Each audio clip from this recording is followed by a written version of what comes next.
we're talking about Pavement now. And the ending actually isn't how we originally ended the song. We had like an alternative ending, an alt rock ending. Yeah, it was like crowdier. It was we had a tour tape that we dropped that we took with us on a tour in 2015. Was it the tour that we played O'Brien's on? I think so. Or that might have been, yeah, sometime around then. Yeah. Just so we could like sell stuff. Yeah, originally we thought it was cool to kind of have this like kind of,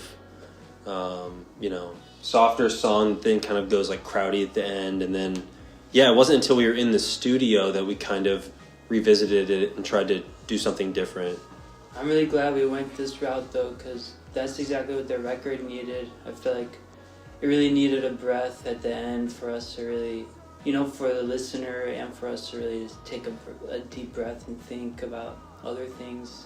I think also it's like fun live because it does give us like a moment to kind of like drone out and make these soundscapes and kind of especially like where our music's at now. Even it gives an even better chance for the listener to take a break and kind of sip their beer or something before the next track kind of hits.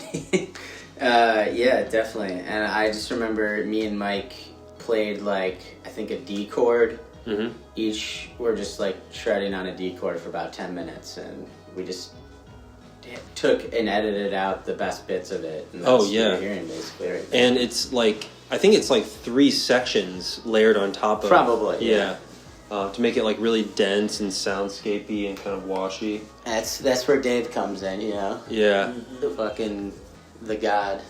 I remember playing that on my SPD, like on my lap, and the pad's like shaking all over the place because we recorded this record in our tiny practice space.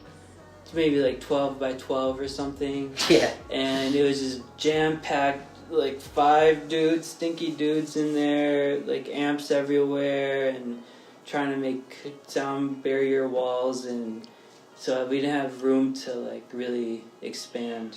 I didn't even think about mentioning that. I guess since we're in the break of the A side to the B side, we could take a second to talk about the recording process.